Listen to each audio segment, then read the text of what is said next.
여러분 교촌치킨인가 치킨값 막 3만 원 올려가지고 갑자기 소비자들이 외면해가지고 매출이 확 줄고 막 이런 일이 있었잖아요. 지금 그런 시장입니다. 그러면 그 PF 사업이라는 게 뭐냐면 교촌치킨이 3만 원을 올리려고 레시피를 고급스럽게 만들고 해서 자본을 투입했다고 얘기하잖아요. 뭐 연구비가 많이 들어갔다고, 비용이 많이 들어간다고. 지금 건설회사가 분양가 높이는 거랑 똑같은 얘기입니다. 근데 그 가격을 소비자들이 외면하기 시작했잖아요. 대출 확대와 전매 제한이라는 어떤 투기성 어떤 팁을 준 바람에 그 수요가 지금 따라붙은 거지, 실수요자들이 돈을 많이 벌어가지고 능력이 돼가지고 사는 게 아니지 않습니까? 그러니까 그런 부분은 부동산 PF 현장에 직결되는 거예요. 어떻게? 소비자가 있어야 팔리지 않습니까? 투자 요소든 실수요자든. 근데 투자자분들 자체도 지금의 금리 수준이 당분간 지금까지도 조금 버텨왔고, 물론 연끌을 이미 소화해가지고 능력 있는 분들은 지금 투자할 수도 있겠죠. 여윳돈이 생겼으니까. 그러나 투자하는 입장에서 보면 여러분 어때요? 지금 가격이 고점이라고 판단되면 이건 조정이 돼야지 들어가겠다고 현금을 보관하고 기다리고 있을 겁니다. 그럼 우리가 보이는 시나리오가 있죠. 그럼 PF 현장은 도대체 어떻게 될 것인가? 그건 뭐 멀리 안 가도 됩니다. 2009년도에 MB정부 때도 여러분 뭐 기억하시는 분도 계시겠지만 2008년 글로벌 금융이 터지고 나서 주택가격 거의 반토막 나고 나서 2009년도 2월 4일 날 MB정부에서 활성화 대책을 발표합니다. 12월부터 계속 발표하다가 2월 4일 날 미분양 대책까지 포함해서 더 크게 발표를 해요. 그 내용이 지금랑 똑같습니다. 그때도 PF 현장들이 이제 부동산이 살아날 걸 기대하고 이자를 내면서 버틴 거예요. 근데 결국 못 살아났습니다. 아까 말씀드린 주택가격이 너무 높고 수요가 이미 소진됐고, 수요가 없으면 팔 데가 없으면 이자만 낼 수는 없잖아요. 못 버티잖아요. 부동산 단위가 크잖아요. 그 현장들이 결국 2년 뒤에 어떤 일이 벌어졌냐. 2011년도죠. 우리나라 저축은행 11곳이 부도가 납니다. 한번 뉴스 한번 검색해 보세요. 어마어마하게 난리가 났습니다. 그 뒤로 그 충격으로 어떤 일이 벌어집니까? 주택가격이 내려가는데도 사람들이 안 살 정도가 됐어요. 충격이 커가지고 14년도까지. 그 박근혜 정부에서 유주택자 전세대출 풀고 전세대출 액수 늘리고 빚내서 집사라 정책을 피니까 그때 이제 투자와 투기 심리 실수요가 가세하면서 시장이 살아나기 시작했죠. 그래서 지금 PF 현장은 2011년도에 데자뷰의 길을 가고 있다. 그러면 다행인 건 뭐냐? 그 당시는 1금융권이나 저축은행 바로 이 조금 상위급이 박살이 났지만 저축은행 그때 학습 효과가 있어가지고 요번 부동산 상승기 때 아주 공격적으로 부동산 PF나 브릿지론을 하진 않았습니다. 그 대신에 증권사, 캐피탈, 농협, 신협, 수협 이런 제2금융기관들이 많이 붙었어요. 근데 그 금융기관들이 브릿지론이 거의 한 50~60%가 다 지금 묶인 상태입니다. 그러면 사업이 진행되려면 본 PF를 받아야 되는데 사업성이 없는 게 이미 결정 났어요. 수요가 없다는 게. 그러면 정리를 해야 되는데 정부가 이제 긴급하게 경착륙을 막기 위해서 우량 현장, 불량 현장을 뭐 구분해서 가겠다고 하는데 지금 한 25조 정도 투입이 됐거든요. 전체 지금 PF 부실액이라고 할 수는 없지만 PF 부실 가능성이 있다라고 가정 총액이 한 130조 넘습니다. 섀도우까지 하면 한 150조 가까이 되는데요. 25조가 150조를 살릴 수 있나요? 못 살리잖아요. 제가 볼 때는 그 데자뷰가 올해 지났으니까 작년부터 했잖아요. 벌써 1년 지났잖아요. 내년 말쯤 늦어도 시장에 뭐 캐피탈이든 증권사든 만약에 시장이 안 살아난다면 부동산 PF는 터질 수밖에 없는 수순이다라고 말씀드리는데 다행히 그 충격이 예전에 이미 우리가 스터디를 많이 했잖아요. 그래서 시장에서 충분히 감내한다. 다만 그 효과는 쉽게 사업자들이 다시 부동산을 무리해서 사업하기 힘드니까 그 부도난 현장들의 토지 가격이 어떻게 되겠어요? 저렴하게 나오겠죠. 나오면 그거 저렴한 수준이 사업 시행자가 사가지고 수익이 나고 수요자가 발생할 수준이라 그 토지를 사겠죠? 그럼 그건 부도가 나면 경매로 나올 것이고 시장에서 소화하는 단가들이 낮아질 겁니다. 그 얘기 뭐냐면 차후에 분양가가 일시적으로 낮아지는 순간이 올 수도 있다. 2012, 13년도가 그래서 착한 분양가 시절이 있었습니다. 한번 검색해 보세요. 조합이 스스로 우리 분양가 낮추겠다고 분양했습니다. 강남에서 그것도. 왜? 강남에 2011년, 12년에 미분양이 막 터졌거든요. 믿지 못하시겠지만 검색해 보세요. 엄청 터졌습니다. 그러고서 강남 미분양이 2014년, 14년 말까지 계속 간 겁니다. 그러니까 이런 부분을 말씀드릴 때 부동산 PF 부실 현장이 살아나기는 쉽지 않다. 과도한 데는 그렇게 보시는 게 좋을 것 같습니다.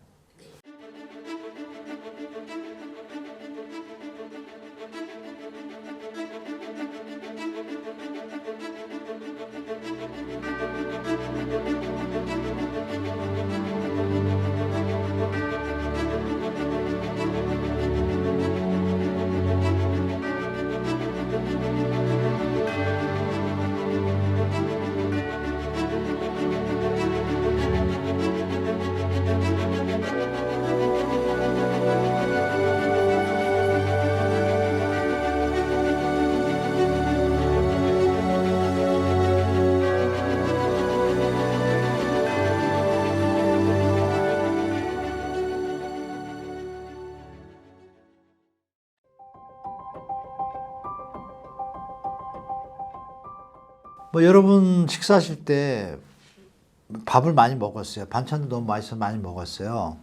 근데 조금 배가 찬 것 같아서 쉬었다 먹으면 또 먹잖아요. 다음날 조금 먹을 수 있으면. 그런데 여기서 오바를 했어요. 그럼 어떤 일이 벌어지죠, 여러분? 배탈 설사 났잖아요. 그 다음날 먹을 수 있나요? 3, 4일 고생하잖아요. 그렇게 표현하면 이해되실 겁니다. 지금 저희가 배탈 난 것 같습니다. 제가 볼 때. 그래서 약을 정부가 지원을 쓴다고 약을 썼는데 그 약이 이미 도를 지나쳤기 때문에 그냥 유지하는 선이지 완전하게 해소가 되지 못해서 그 상태로 지금 지연되고 있다. 저는 그렇게 보고 있습니다. 그래서 수요 급감이 언젠가 나타날 거고 그 시점에서 어떤 시장이 한번 거품이 좀 꺼지는 시기가 다시 한번 오지 않을까 그렇게 보고 있습니다. 그래서 꺼지고 나면 또 잠시 고통이 있겠지만 사이클상 항상 자본주의 시대는 우상향하게 되어 있거든요. 명목 가격이. 다만 지금 명목 가격이 너무 높기 때문에 내려오고 나서 다시 가겠죠. 적정선으로. 그러니까 내려올 때 시장에 접하시는 게 제일 현명한 내 집 마련, 자산 관리, 자산 증식 타임이라고 좀 말씀드리겠습니다.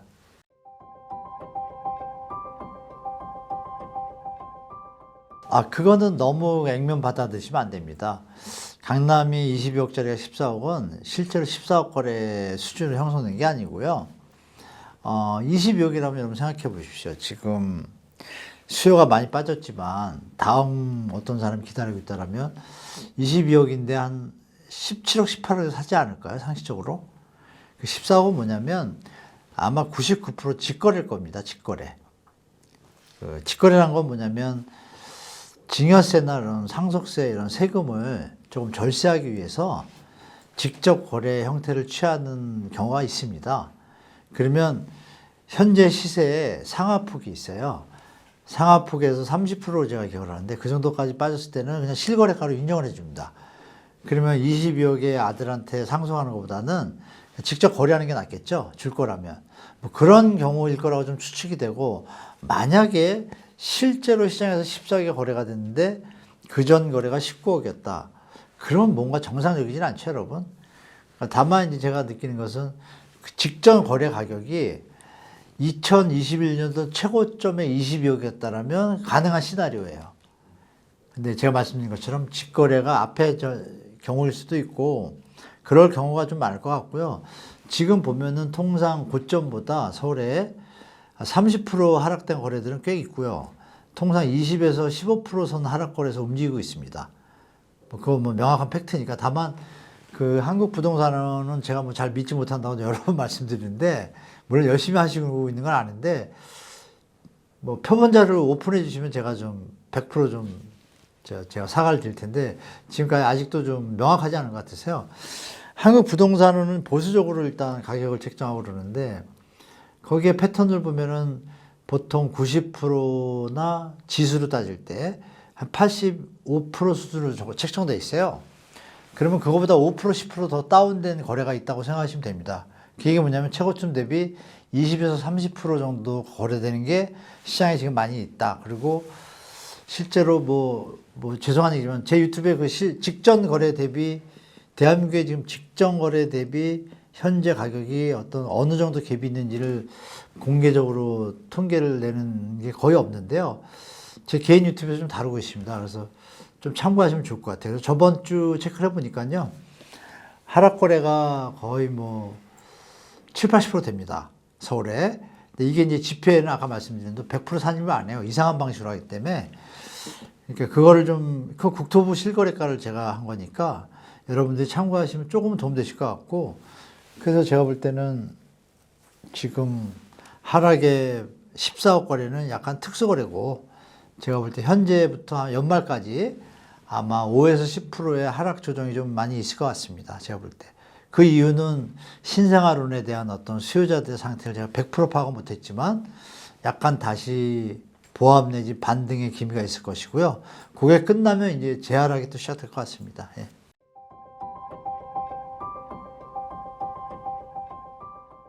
경매 시장을 시장 분석에 적용할 때는요. 경매 물건이 많아진다는 얘기는 하방 압력이 강해지겠다고 보시면 됩니다. 시장에서 소화가 안 된다는 얘기죠.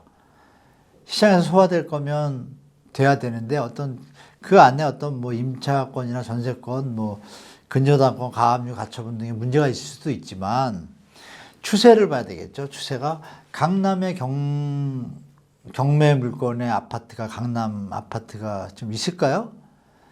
몇십 개가 몇 달 전부터 나오기 시작하고 있습니다.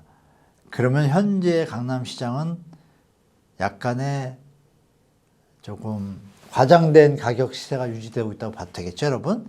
여러분 아시는 것처럼 가짜 거래 신고하고 해지하면 없어지잖아요. 신고가라고 떠드는 것들. 그 부분도 100% 장담할 수 없고, 다만 실제로 많이 오른 것도 있긴 있습니다. 왜냐하면 최근에 그 정부에서 특례보금자리 하면서 특례보금자리로 갖다 집을 사두고 전세를 놔도 되게끔 풀어놨어요. 특례보금자리면은 집을 살 사람만 해야 되는데, 그렇게 샀던 집들이 이자가 전세를 채웠는데도 나머지 돈은 자기 돈을 넣어야 되잖아요. 넘어갔는데 안 들어가고 유주택자 전세 대출 받고 이래가지고 올인한 분들이 좀 계실 거예요. 그러니까 무리하게 투자하신 분들이죠. 그분들이 지금 이자를 뭐 금리 인하가 될 거라고 생각하고 올 봄에 샀다고 가정을 할게요. 근데 도리어 계속 올랐잖아요. 그럼 예상보다 높아지면 이게 1년 정도 더 가면 사실 쉽게 버티기 이자 그 부담 만만치 않거든요. 그래서 아마 경매 물건이 늘어나고 있고, 강남 물건이 이렇게 지속적으로 한 두세 달 전부터 계속 나온다는 얘기는 지금 막 혼동된 시장인 거예요. 경매 물건이 나와도 소화가 잘 안 되고 있고, 1회, 2회 유찰되는 얘기 뭐예요? 현재 경매 물건 나온 것보다 가격이 저렴해야 경매에 투자하는 사람이 샀어야 투자 수익이 나온다는 얘기잖아요. 그럼 현재 시장 가격은 미래에 보장받을 수 없는 가격이라는 걸 경매 투자하시는 분들이 판단한 거잖아요. 판단했으니까 낙찰률이 25%밖에 안 되죠. 그쵸? 낙찰률 25%면 10개 물건 중에 2개 반만 낙찰되고 7개 반은 사람들이 안 쳐다본다는 얘기예요. 왜 안 쳐다보죠? 비싸니까 라고 저는 생각합니다. 그래서 경매 물건이 지금 역대 최다를 계속 경신 중인데요. 몇 년 만에. 이게 내년 초까지 이어지면 시장은 완연하게 더블딥을 지나서 제2차 하락의 조정기로 가는 거라고 보여지고, 만약에 살아난다면 제가 알 수 없는 일반 소비자들이 돈을 어디서 많이 버셔가지고, 아니면 막강한 어떤 팁이 있어가지고 올인해서 투자하는 분들이 많이 생기지 않는 한은 지금 정상적인 데이터를 볼 때는 제가 볼 땐 경매 물건의 증가는 계속 이어질 것 같다라고 좀 말씀드리겠습니다. 그 얘기는 시장에 대해서 하방 압력을 시장에서 이미 조금 받아들이고 있다고 보시면 되겠습니다.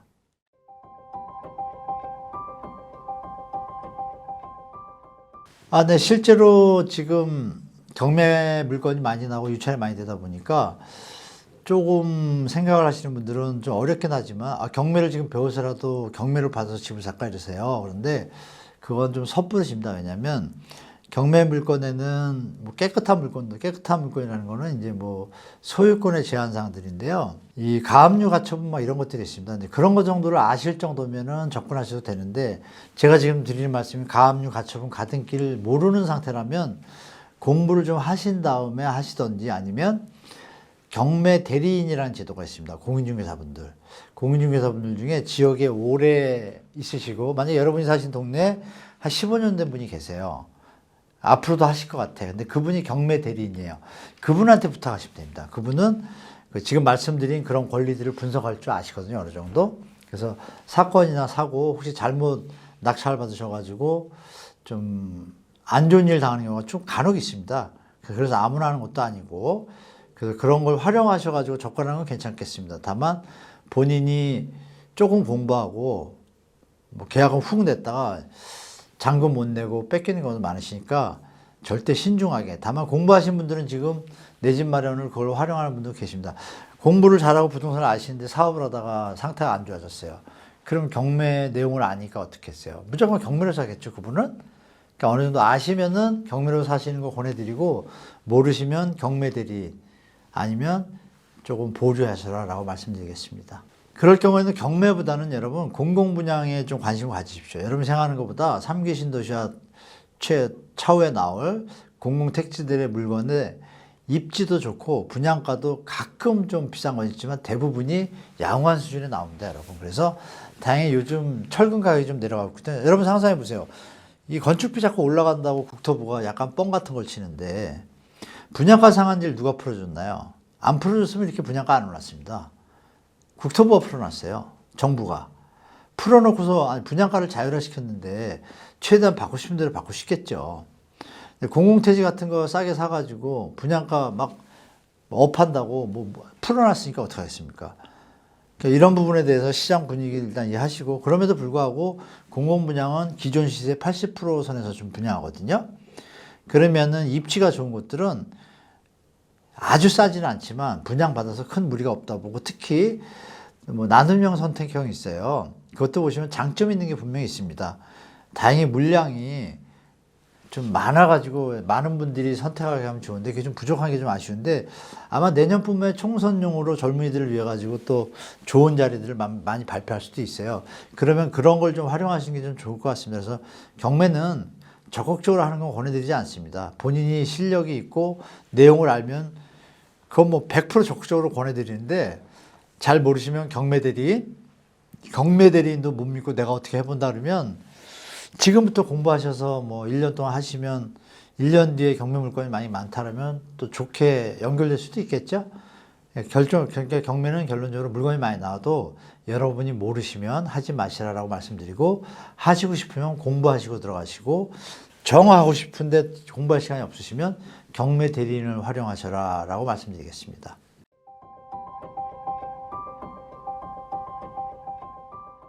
비아파트는 지금 역전세상이 엄청 벌어지고 있습니다. 여러분 바쁘셔서 모르실 텐데요.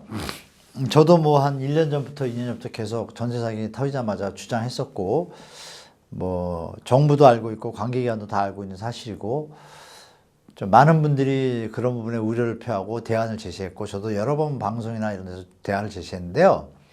간단합니다. 역전세난이 나는 이유 중에 전세 사기가 워낙 심하다 보니까 정부에서 그 원인이 어디 있습니까, 여러분? 전세 대출 너무 많이 해주다 보니까 터진 거거든요. 만약에 매매 가격이 1억인데 전세 대출을 6천 해주면 깡통주택이나 전세 사기가 일어날 수 없잖아요. 그렇죠? 기본은 뭐예요? 전세 대출을 갖다 1억짜리 집인데 1억 5백을 해주니까 터졌잖아요. 그래서 정부에서 전세 대출의 한도를 낮췄습니다. 보증한도 하고. 그래서 예전에는 공시가격이 150%. 공시가격은 보통 여러분 얼핏 듣기로 한 60, 70%에 형성되잖아요. 70에 150%면 어떻게 돼요? 7일은 7, 5, 7이 35, 105%. 매매 가격의 105%가 대출이 돼요. 오버가 나죠. 그러니까 깡통이 되는 거고. 그래서 그거를 이런 일이 터지고 하면서 결정된 게 이번에 어떻게 됐냐면 그 150%가 다우닝을 해가지고 보증한도 90% 낮추고 공시가격 140% 낮추고 곱하면 126%라는 수치가 나옵니다. 그러면 그 얘기 뭐냐면 아까 1억일 때 1억 500까지 나간다 그랬잖아요. 1억일 때 그게 한 9천 정도밖에 안 나가요, 대출이. 그것도 많은 건데 그나마 좀 낮춘 거예요. 그러면 그 전에 1억에 전세 들었던 사람들은 다시 전세보증보험을 들려면 9천이 조건이에요. 그러니까 전세 든 사람이 1억으로 들어가면 전세 보증을 못 해요. 그럼 전세를 안 들어갈 거 아니에요. 그러니까 기존의 시장에 전세금이 1억으로 형성된 게 다 9천으로 내려와요. 그럼 거기서 주인이 돈 있는 사람은 1,000만 원을 주겠지만 없는 사람은 역전세죠? 쉽게 말하면. 그래서 요즘 1,000만 원 대신에 월세로 역월세가 생기잖아요. 주인이 그래서 그게 빌라 쪽에서는 거의 지금 역전세 분위기라고 보시면 되고, 아파트는 수요가 좀 더 많다 보니까 안 난다고 생각하고 계시는 분과 보도들이 꽤 있는데 실제 내용은 그렇지 않습니다. 다시 말씀드리면 신혼부부들이 줄긴 줄었지만 그래도 많이 찾는 선호단지가 라이프 스타일이 바뀌어가지고 결혼을 안 하면 안 했지 사람답게 좋은 집에서 폼나면서 결혼하고 싶은 게 요즘 사람들 심이잖아요. 뭐 일부 조금 정상적인 분들은 뭐 둘이 사랑만 하면 아무 데서나 할 수 있지만 옛날보다 그 여건이 많이 조금 퇴색됐지 않습니까? 그러면 신축에다가 신혼부부들이 많이 찾는 단지는 당연히 전세 가격이 상방 압력이 있죠. 아까도 말씀드렸지만 전세 대출 5억 해주잖아요. 기본이 있잖아요. 그러니까 받쳐주는데 나머지 현장은 빌라 다 전세가 하락이죠. 나머지 아파트들은요. 신축이 아니에요. 구축이에요.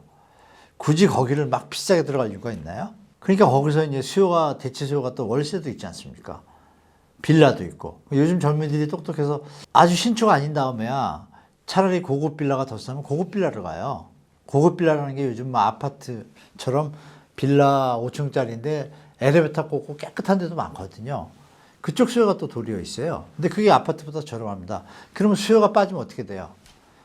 아파트 전세 물건이 아까 는다고 말씀드렸잖아요. 왜 늘어요? 수요가 없으니까. 그러면 가격이 어떻게 돼요? 내려가겠죠? 뭐 그런 게 올 가능성이 제가 볼 때 연말 내년 연초까지는 아직 존재한다. 그래서 지금 전세 가격 상승률이 올라간다 그랬지만 최근에 한국 부동산 자료를 보시면 뭐 1%도 안 됩니다.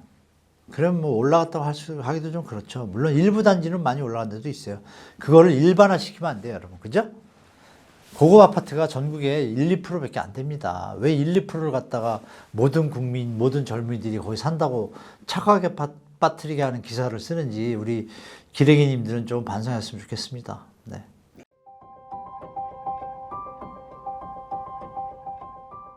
여러분 이렇게 생각해 볼까요? 물론 이게 답은 아니지만요. 무주택자 여러분들이 다 집을 안 산다고 생각하면 어떻게 될까요? 5년 동안 안 산다고 가정을 할게요. 국 참고 집값이 내려갈 거라고 믿고. 집값이 올라갑니까? 사는 사람이 없는데? 아주 단순한 논리예요. 그러면 시장에서는 시장 친화적인 분이나 투자의 어떤 상승론을 갖다가 그걸로 인해서 연관해서 수익을 얻는 분들은 미화시킬 수밖에 없어요. 불행히도 그 중에 꼭 몇몇이 가서 사는 겁니다. 그럼 그게 가격이 돼버리니까 그런 논리에서 보면 무주택자분들은 어떤 공유 심리를 좀 가지셔야 돼요. 따로 놓으시지 말고 각자 도생 이거 기득권들이 제일 좋아하는 말입니다. 각자 찢어 놓으면 흐름을 이렇게 끌어가면 끌려가게 돼 있거든요. 근데 전체 요즘 뭐 사회 활동이 많이 없는데 전체 무주택자분들이 이거 너무 비싸다. 다 같이 집 사지 말자 운동 시작한다고 가정할게요. 물론 경합이 벌어지겠지만 어떤 사람은 그러겠죠. 너나 혼자 떠들어라. 나는 깨끗한 집에서 살래. 비싸도 뭐 이러는데 왜? 신혼부부 대출해 주니까. 그러니까 이런 어떤 엉켜진 시장에서 지금 주택가격이 정상이 아니라고 느끼잖아요. 무주택자 여러분. 그건 유주택자 여러분도 솔직히 그렇게 느끼실 거예요. 이게 정상 가격이라고 보시지 않잖아요. 워낙 펌핑됐고 저금 때문에 올랐잖아요. 그러면 조정기간이 있을 거고 많이 물리신 분들이 이제 팔고 싶어가지고 좋은 얘기를 하지만 그거는 그분들의 입장인 거고 저는 이제 객관적으로 양쪽을 봤을 때 무주택자 분도 알고 투자하신 분도 아는데 이건 조정될 것 같고 그럼 무주택자 입장에서는 방법은 하나입니다. 긴 호흡을 갖고 앞으로 미래시장이 각자 도생을 하더라도 추세가 형성될 거 아니에요? 그럼 여러분 말대로 주택가격이 계속 오른다 그러면 지금 꺾이지 말아야 되는데 꺾이잖아요. 그러면 제가 지금 방송 내내 말씀드린 것 중에 뭐가 있어요? 추세라는 게 있고 사이클이 있는데 민스키 모먼트 말씀드렸고 왜 5060들이 2030, 40보다 돈이 없고 똑똑하지 않은가요? 왜 집을 지금 잘 안 살까요, 여러분? 2030, 40들이 엄청 샀다라는 그 물량이 64%인데 이상하잖아요. 그죠, 여러분? 무주택자분들은 이렇게 대응하시면 됩니다. 첫째, 긴 호흡을 갖고 제가 심하게 말씀드리면 이렇게 드릴게요. 20년 뒤 대한민국은 천지개벽입니다. 베이비 부머들이 주택을 많이 갖고 있잖아요. 그분들이 지금 75세, 80세 되신 분들 20년 뒤면 거의 돌아가실 겁니다, 아마. 그죠? 100살 정도 사신다고 가정해도. 그분들이 갖고 있는 집의 숫자가 어마어마하다는 건 아실 겁니다, 여러분들. 근데 뒤에 출생아들이 20년 뒤에 지금 어떤가요, 여러분? 역전되기 시작합니다.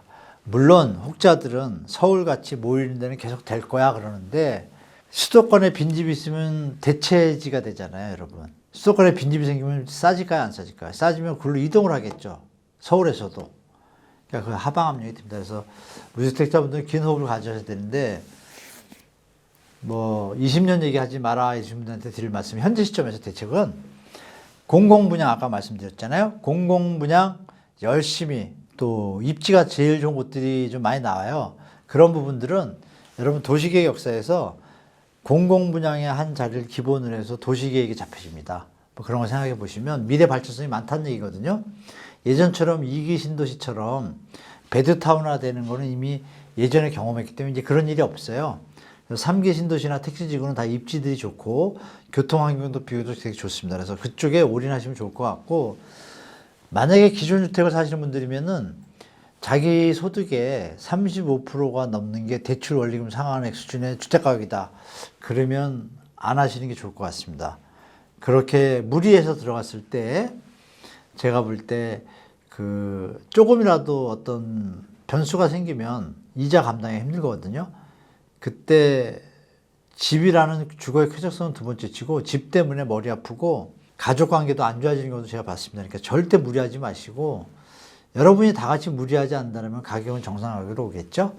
그래서 그렇게 주위에도 말씀 주시고 다 같이 뭐 건전한 부동산 시장의 안정적인 주택 가격, 정상적인 주택 가격을 위해서 서로 교류하면 아마 갭투기하는 일부 악성 사람들도 인간이라면은 좀 싸게 팔 겁니다. 그죠? 뭐 그렇게 보기 때문에 일단 공공분양 1번으로 하시고 기존 주택 그리고 경매 공부하셔서 3번 경매하실 분들은 경매하시고 이렇게 하시면 좋을 것 같습니다. 중요한 건 건강을 지키셔야 됩니다, 여러분. 건강이 없으면 아무것도 다 필요 없습니다. 건강하시고 좀 긴 호흡 갖고 대처하시면 좋겠습니다. 뭐 제가 답변이 충분한지 모르겠지만 제가 나름대로 말씀드렸는데 시간이 많다면 좀 더 뭐 그림이나 이런 것도 설명드리고 싶은데 여하튼 제가 볼 때 제 경험상 혹자들은 뭐 하락론자라고 하는데 저는 정상화론자입니다, 여러분. 대한민국의 미래를 위해서 더 이상 이 주택가격은 대한민국에 해가 되기 때문에 전세 대출도 마찬가지고요. 여러분들 항상 건강 지키시면서 모두가 공유를 하면 분명히 주택 여건이나 제도가 많이 좋아질 겁니다. 그래서 조금만 힘내시고 뭐 다음 영상 때 또 찾아뵙겠습니다. 감사합니다.